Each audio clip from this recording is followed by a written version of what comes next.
Bonjour à tous. Aujourd'hui, on va débuter un nouveau cycle d'investigation qui m'a été proposé plusieurs fois dans les commentaires. Donc, c'est un cycle qui est assez attendu sur l'affaire de Fiona. Donc Fiona, c'est une petite fille qui a disparu le 12 mai 2013 à Clermont-Ferrand. Sa maman explique qu'elle a disparu dans un parc, qu'elle surveillait ses enfants en train de jouer, donc Fiona 5 ans et un autre enfant de 2 ans, et au moment des faits, elle était enceinte. Elle explique s'être endormie sur le banc et que quand elle s'est réveillée, Fiona avait disparu. Toute l'affaire Fiona a évolué. Vous avez beaucoup d'informations, je pense, sur le sujet. Je suis allée regarder un petit peu tout ce qui a pu être paru sur cette affaire. Je vous en explique un peu plus pendant le cycle, donc je vais pas faire une grosse introduction aujourd'hui. N'hésitez pas à nous apporter des informations complémentaires si vous en avez en commentaire. En tout cas, aujourd'hui, on va investiguer sur le sujet en hypnose. Il faut pas oublier que l'hypnose, ça reste un caractère expérimental, que ça reste les perceptions de Lisa, que ça reste l'interprétation de Lisa et que ça reste nos ressentis quelque part. Donc, c'est pas une vérité, c'est notre vérité. Et oubliez pas, du coup, de prendre vraiment ce qui vibre en vous. Voilà, je vous souhaite un très bon cycle d'investigation et à tout de suite. Ok, Lisa. Parfait. Tu vas pouvoir te connecter à Fiona, qui a disparu le 12 mai 2013 à Clermont-Ferrand. Mhm. Je te donne certaines informations pour te créer un résumé du début de cette histoire et toi, tu vas pouvoir me dire tout ce que tu perçois. Ça pourrait être intéressant de le faire dans ce sens. Ok. Elle disparaît ou non le 12 mai 2013 en plein après-midi. La maman est sur un banc en train de regarder ses enfants jouer dans un parc. Cécile, la maman, est enceinte de 6 mois, donc il y a deux enfants qui sont en train de jouer. Elle est enceinte de 6 mois et elle dit s'endormir 15 à 20 minutes sur ce banc. Elle se réveille en sursaut et se rend compte qu'elle s'est endormie. Sa petite fille de 5 ans, Fiona, n'est plus là. Mhm. Voilà, je te dis juste ça. Mhm. Moi, je pense pas qu'elle ait disparu le 12, Fiona. Quand tu Pourquoi? m'as dit 12, ça m'a dit non 10. D'accord? Donc, il y a ça. Et moi, je la vois bien s'endormir sur le banc, mais c'est comme si elle simulait un endormissement. Et j'ai pas l'impression de voir Fiona dans le parc. D'accord. Elle est où, Fiona? Alors, elle est bien dans le parc à côté de son frère, mais décédée.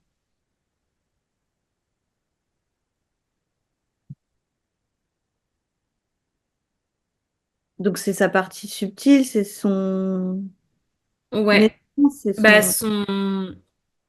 Après la sortie de corps du décès, si tu veux, elle n'est pas passée en lumière directement et du coup, elle est restée un peu accrochée à son frère. D'accord. Ok. Et qu'est-ce qui s'est passé, du coup? Elle est décédée comment, Fiona? Vu que ça vient assez clairement dans ta tête.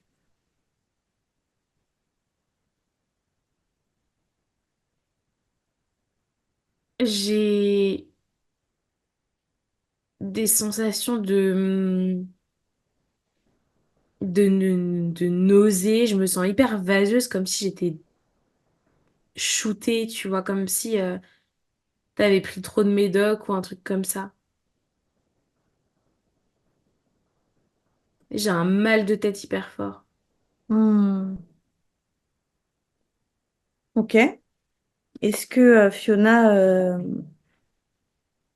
est-ce que tu peux regarder comment Fiona vivait avec sa maman et son beau-papa? C'est précaire, hein. Euh, Déjà, j'entends beaucoup de cris, beaucoup d'insultes. Euh, je vois un environnement qui est pas du tout adapté aux enfants. Euh, L'environnement me fait un peu penser à l'affaire, comment il s'appelait ce petit garçon? Antoine Rogerolles. Oui, qu'on avait fait. Ça me fait vraiment penser à ça, tu vois, avec... je pense que c'est de la drogue qu'on montre un peu en libre accès. Beaucoup de violence physique et psychologique. beaucoup de violences physiques et psychologiques de la part de qui? De la maman, du beau-père, des deux?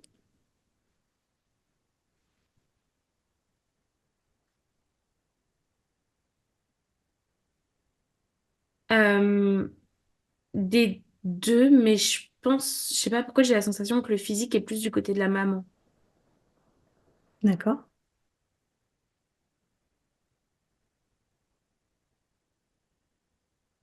Le 24 septembre, toute la France est en surprise quand la mère de Fiona et son conjoint sont placés en garde à vue. Une source proche a dit que le 12 mai dernier, de la disparition de Fiona, Cécile n'était pas du tout au parc, elle aurait tout inventé. Donc, peut-être qu'elle était au parc, effectivement, et que, elle a simulé, comme tu le dis, parce que d'autres personnes disent l'avoir vue au parc chercher sa fille, effectivement. Mais on apprend par la suite qu'il y a eu une fameuse fête quelques jours avant le 12. Une fête alcoolisée où il y avait de la drogue chez Cécile. Ils n'ont absolument pas parlé de cette soirée aux policiers. Donc c'est ce qui fait que au départ, ils ont été Hmm. convoqués. Donc la première question, est-ce que Fiona serait morte à cette soirée, à cette fête? J'ai très froid quand tu me dis ça. Parce que vu que tu me Euh, parles de comprimés, de drogue, de choses comme hmm, ça vient faire allusion à cette fameuse soirée. je pense qu'elle est décédée des suites de la soirée. Je pense pas qu'elle soit décédée ce soir même, mais dans les suites, ouais, il y a un lien, je pense. D'accord. Le mercredi 25 septembre, Cécile fait une révélation. Elle dit que pendant la fête, Fiona est morte.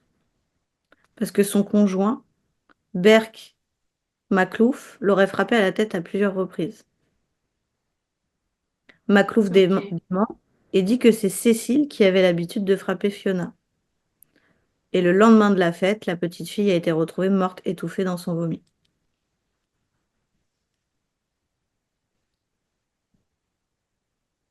Est-ce que Fiona est décédée à cause de cachettes, de comprimés, de coups, ou les deux?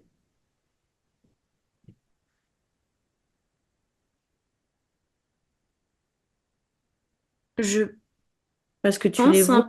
je pense un peu des deux, Mm. mais ce qui l'a vraiment tué, je pense que, en effet, ces reflux dont tu parles, ce vomi, qui pour moi est plus lié à la drogue. Mm. D'accord. Qu'elle a pris de elle-même, qu'on lui a donné.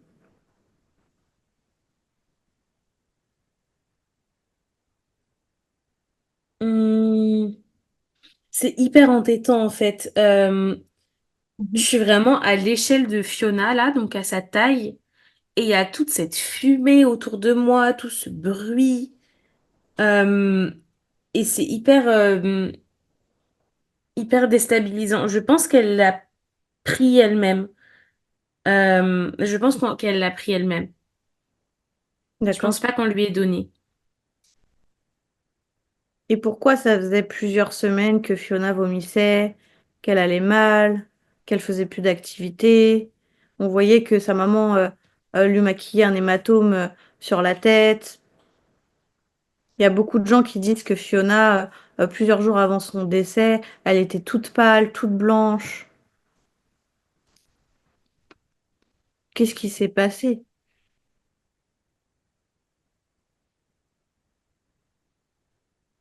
C'est comme s'il y avait eu un petit empoisonnement. Comme si c'était pas la première fois qu'elle prenait. C'est presque comme si elle était dépendante de la drogue. Donc c'est pas elle qui prenait toute seule alors. Bah, ou c'est elle qui s'est servie à cette fête, mais c'était pas la première fois. Et que c'est qu'on lui a donné avant. Elle avait accès à la drogue régulièrement, en fait. Ouais, je pense. Parce qu'elle était toute petite, Fiona. Oui.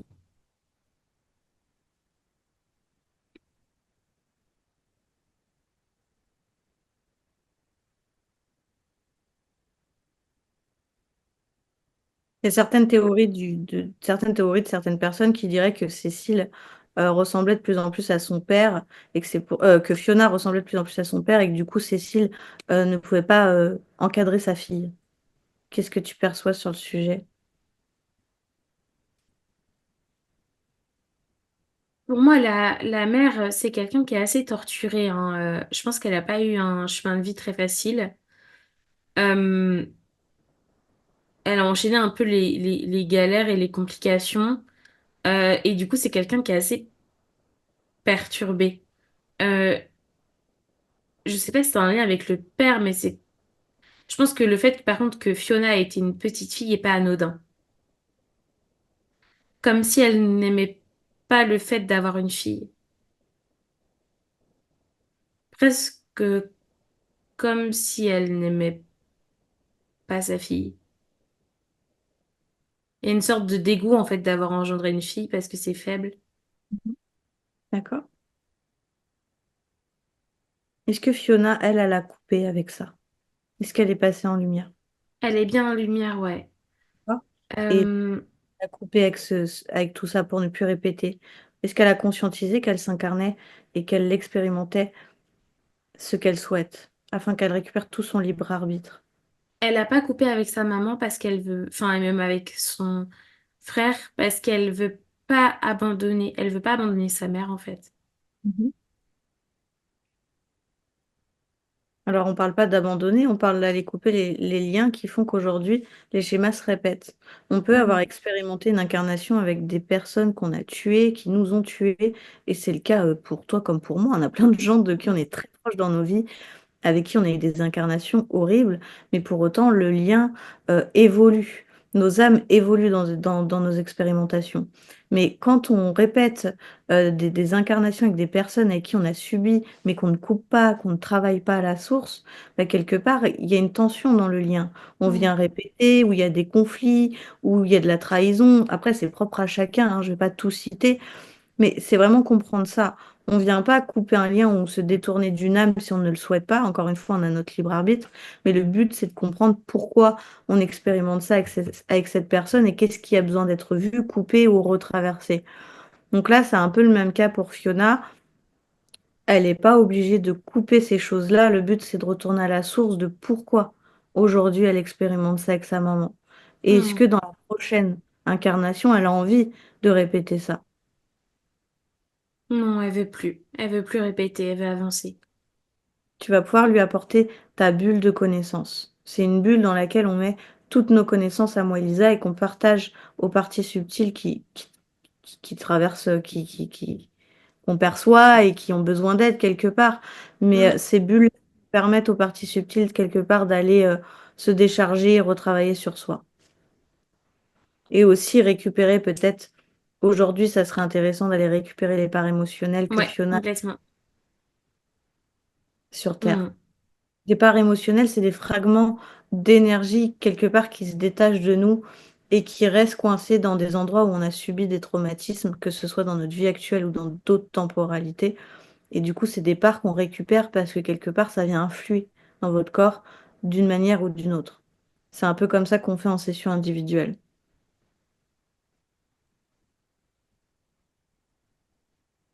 C'est récupéré, c'est bon. Merci. Et du coup, Lisa, vu que c'est assez clair pour toi ce cycle, est-ce que tu peux quand même me dire ce rapport que Fiona avait avec son beau-père, du coup?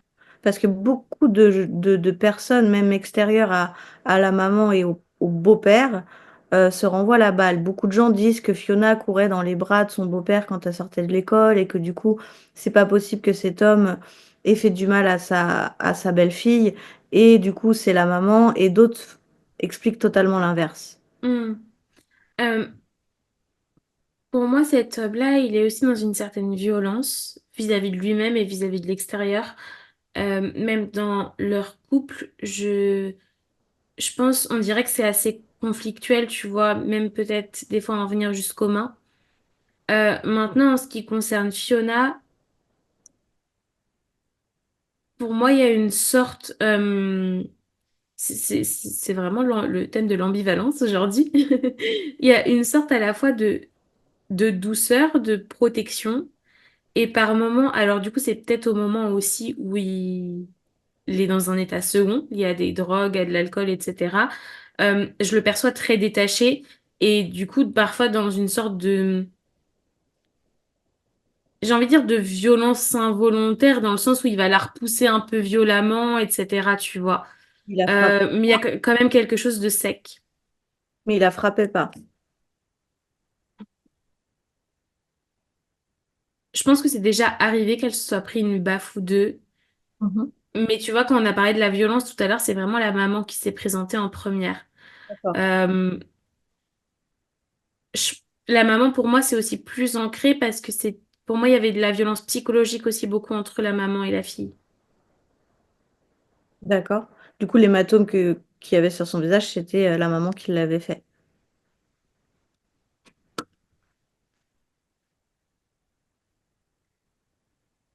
Euh, Ça, je peux pas y répondre. La seule image que ça me montre, c'est un coin de table. D'accord. Et qui a amené le corps de Fiona sur ce coin de table?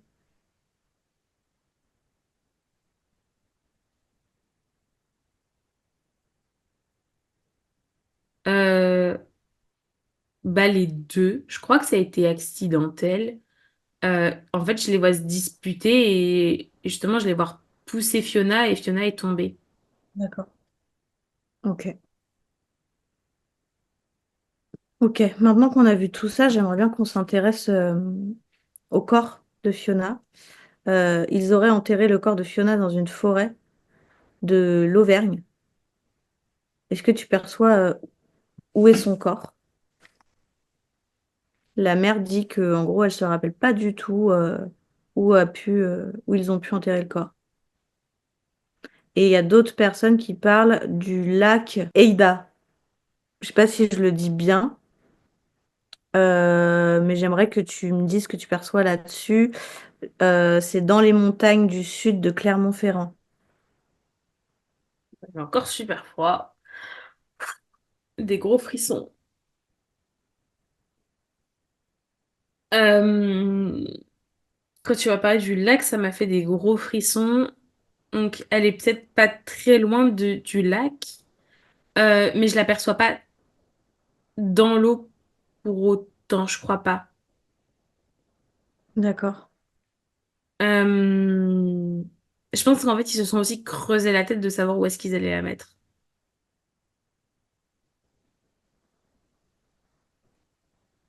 Et donc, elle est enterrée. Qu'est-ce qu'ils ont fait? Et j'ai le mot enseveli. Ensevelie. Ouais. Comment ça? Comme si son corps avait été recouvert. Mhm. Donc, si c'est dans l'eau, ça peut être par du sable. Mais en fait, depuis le début, je vois beaucoup d'images de feuilles. C'est un peu les feuilles d'automne, un peu les feuilles qui commencent un peu à devenir marron, prendre leur couleur d'automne, tu vois, qui sont sur le sol. Et on monte un sol de forêt. Donc, je pense pas qu'elle soit dans l'eau. Euh, et du coup, elle aurait été ensevelie sous la terre. Mm. Mais je vois Ouais. un gros tapis de feuilles par-dessus. C'est vraiment l'image qu'on montre. Mais toi, tu l'aperçois ensevelie sous la terre, mais pas loin de ce lac-là? Ouais, je pense que c'est pas très loin en effet. Euh, on est peut-être à, je sais pas, 5 kilomètres, 3. Mhm. Ah, c'est compliqué, hein.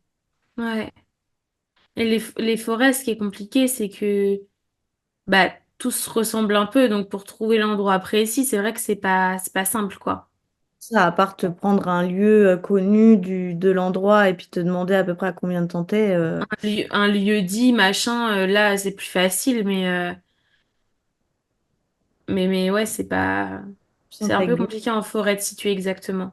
Mm. Puis en général, en plus, quand il y a des corps en forêt, on évite justement de les mettre à côté d'un gros rocher ou d'un truc hyper évident qui pourrait aider à retrouver, quoi. Oui, enfin, donne pas toutes les techniques non plus. C'est ça. Après, je sais pas, je parle d'un esprit logique, je n'ai jamais essayé, hein. Ok. Et du coup, les parents ont bien été condamnés à 20 ans de réclusion criminelle pour avoir entraîné la mort d'une enfant sur mineur le 11 février 2018. Ok. Est-ce que Fiona, elle a d'autres choses qu'elle aimerait faire, euh, qu'on puisse faire pour elle, et qu'elle n'hésite pas, qu'elle profite de ce moment? Elle veut que je lui montre comment continuer de veiller sur sa famille parce qu'elle me dit qu'en fait, pour elle, vu qu'elle vient de couper, elle va perdre tout lien. Donc, elle a bien compris que ça pourrait se poursuivre après dans les futures incarnations. Mais elle veut savoir si elle peut quand même maintenir un lien et une sorte de surveillance bienveillante sur les gens qui lui tiennent à cœur. Bien sûr, à partir du moment où elle reste dans ses fréquences et qu'elle ne se fatigue pas, elle peut faire tout ce qu'elle veut. Et c'est Mm, important qu'elle reste sur ses plans à elle le plus possible. mm. Je lui remontre, tu vois, ce truc d'avoir mis un petit peu de temps, quelques jours à passer en lumière. Je lui montre aussi ces différences de fréquences, comment c'est sur Terre, comment c'est là où elle est, comment Mm. augmenter ses fréquences pour qu'elle puisse aussi ressentir et comprendre de cette manière-là. Complètement.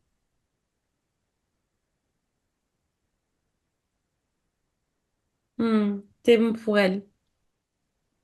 Petite puce. Et non, Tu- merci. Moi, j'allais dire, tu la remercies.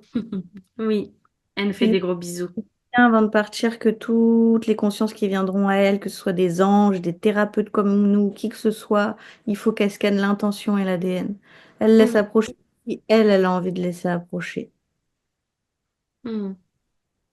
Ouais, ça lui fait comprendre beaucoup de choses, cette phrase-là. Il faut toujours qu'elle scanne. Elle a la possibilité. C'est comme un pouvoir magique. On scanne l'intention Mm, et le cœur. Parce qu'il peut y avoir des gens très bien intentionnés, mais qui vibrent pas des choses qu'on a envie et on a le droit de dire non. ouais, c'est bon pour elle. Parfait. Tu te déconnectes complètement Mm. d'elle. Je te remercie. On vous remercie. On espère que ce cycle vous a plu. N'hésitez pas à commenter, à vous abonner. On vous dit à bientôt. À bientôt.